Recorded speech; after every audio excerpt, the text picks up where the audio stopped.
अधीर रंजन की बेइज्जती, आपस में भिड़े कांग्रेसी।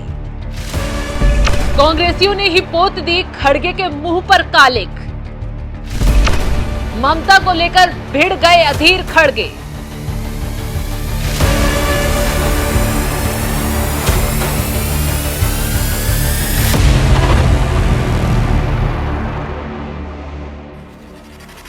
नमस्कार, आप देख रहे हैं एनएमएफ न्यूज। मैं आपके साथ शबनम। लोकसभा चुनाव के बीच कांग्रेस नेताओं में आपस में ही इस कदर बवाल छिड़ गया है कि राहुल गांधी तक सिर पकड़कर बैठ गए हैं। ये लड़ाई छोटे मोटे नेता के बीच नहीं, बल्कि कांग्रेस अध्यक्ष मल्लिकार्जुन खड़गे और अधीर रंजन चौधरी के बीच शुरू हुई है, वो भी ममता बनर्जी को लेकर। दरअसल खड़गे ममता बनर्जी के गठबंधन को समर्थन देने की बात से खुश हैं, तो अधीर रंजन चौधरी को ममता बनर्जी की बात चुभ गई है।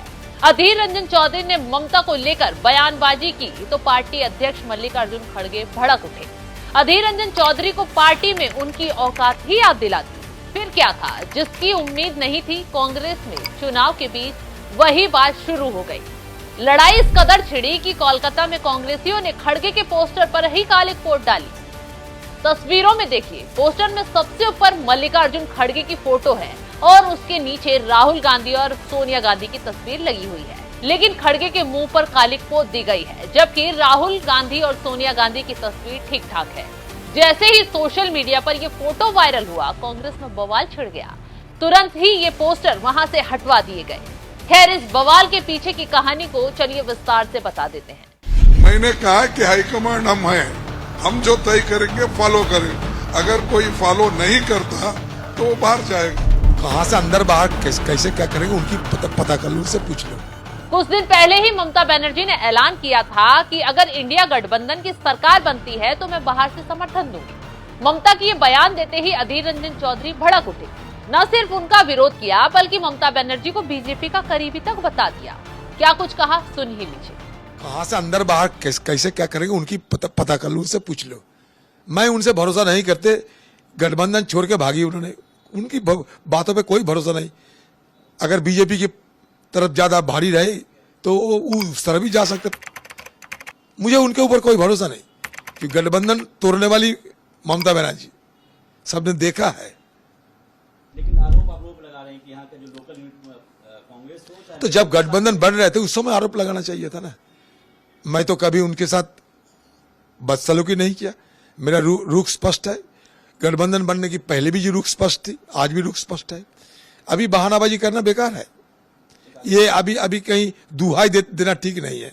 और दुहाई देने के चलते कांग्रेस पार्टी को हिंदुस्तान में खत्म करने की बात कर रहे थे कि कांग्रेस 40 से ज्यादा सीट मिलेगा ही नहीं, कांग्रेस खत्म हो चुके हैं। अभी दुहाई देना शुरू कर दी। इसका मतलब ये कि कांग्रेस पार्टी और दूसरे गठबंधन जो है, कांग्रेस पार्टी के साथ दूसरे जो गठबंधन है वो सत्ता पे आ रही है। इसके लिए अभी कांग्रेस उम्मीद कर रही है कि इंडिया गठबंधन में ज्यादा से ज्यादा लोग जुड़े। हालांकि कुछ वक्त पहले ममता ने कांग्रेस का खुले शब्दों में विरोध किया। कांग्रेस को ही ममता ने बीजेपी की बी टीम बता दिया था। लेकिन जब नाव डूबती दिखाई दी, अचानक ममता दीदी के सुर बदल गए। ये बदले सुर ही अधीर रंजन चौधरी को अचानक चुभ गए। ऐसे में अब अधीर रंजन चौधरी के बयान से मल्लिकार्जुन खड़गे भड़क उठे और छूटते ही बयान देते हुए कहा, अब ममता जी, पहले तो उन्होंने ये कहा कि हम बाहर से सपोर्ट करते हैं। ये पहले से भी हुआ, बहुत से पार्टियां बाहर से सपोर्ट करते आते हैं। जैसा कि यूपीए गवर्नमेंट था पहले तो 2004 में, तो बाहर से सपोर्ट कर रहे थे कम्युनिस्ट। अब उन्होंने ये कहा है, लेकिन रिसेंटली और एक स्टेटमेंट उनका आया है कि अगर सरकार बनती है तो सरकार में हम शामिल हो जाएंगे। तो नेचुरली वो गठबंधन के साथ है, ये स्पष्ट है। अब रही बात अधीर रंजन चौधरी की, अधीर रंजन चौधरी निर्णय लेने वाले नहीं, निर्णय लेने वाले हम हैं। कांग्रेस पार्टी है, हाईकमांड है, इसीलिए वो हम जो निर्णय लेंगे वही सही होगा। सर, क्योंकि वो कांग्रेस लीडर हैं, उनका व्यू अलाइन नहीं हो रहा है पार्टी लाइन के साथ। नो, देखो, अलाइन नहीं हो रहा, ये नहीं हो रहा कि मैंने कहा कि हाईकमांड हम हैं, हम जो तय करेंगे फॉलो करें। अगर कोई फॉलो नहीं करता तो वो बाहर जाएगा।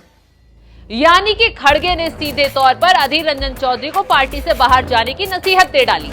यही वजह है कि अधीर रंजन चौधरी के समर्थक भड़क उठे और खड़गे के पोस्टर पर उनके मुंह पर काली पोत डाली।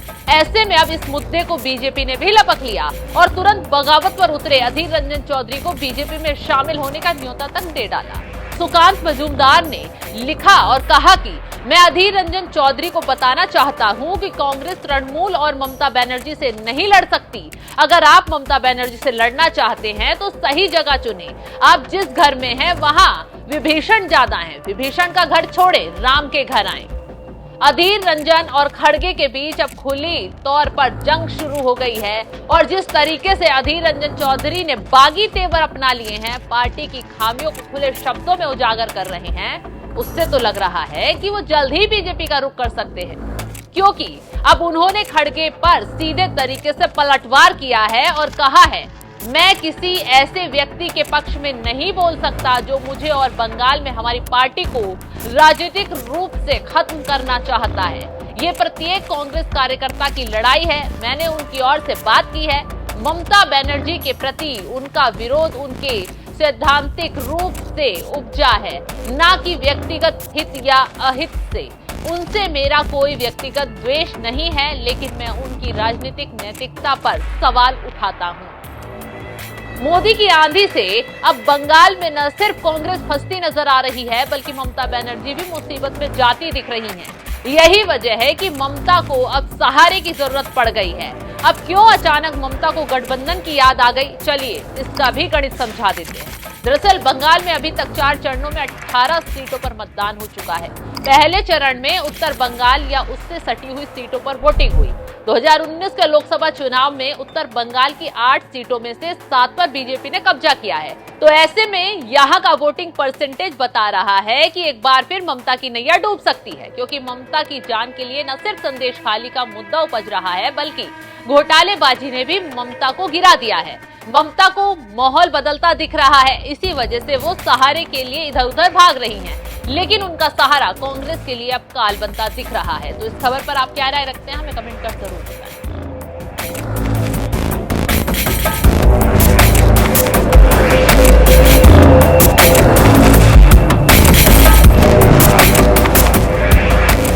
मैं उनसे भरोसा नहीं करते। गठबंधन छोड़ के भागी उन्होंने, उनकी बातों पे कोई भरोसा नहीं। अगर बीजेपी की तरफ ज्यादा भारी रहे तो वो उस तरफ भी जा सकते। मुझे उनके ऊपर कोई भरोसा नहीं कि गठबंधन तोड़ने वाली ममता बनर्जी सबने देखा है। लेकिन आरोप लगा रहे हैं कि यहाँ के जो लोकल यूनिट कांग्रेस हो, तो जब गठबंधन बन रहे थे उस समय आरोप लगाना चाहिए था ना। मैं तो कभी उनके साथ बदसलूकी नहीं किया। मेरा रुख स्पष्ट है। गठबंधन बनने की पहले भी जो रुख स्पष्ट थी, आज भी रुख स्पष्ट है। अभी बहानाबाजी करना बेकार है। ये अभी कहीं दुहाई देना ठीक नहीं है। और दुहाई देने के चलते कांग्रेस पार्टी को हिंदुस्तान में खत्म करने की बात कर रहे थे कि कांग्रेस 40 से ज्यादा सीट मिलेगा ही नहीं, कांग्रेस खत्म हो चुके हैं। अभी दुहाई देना शुरू कर दी। इसका मतलब ये कि कांग्रेस पार्टी और दूसरे गठबंधन जो है, कांग्रेस पार्टी के साथ दूसरे जो गठबंधन है वो सत्ता पे आ रहे हैं। इसके लिए अभी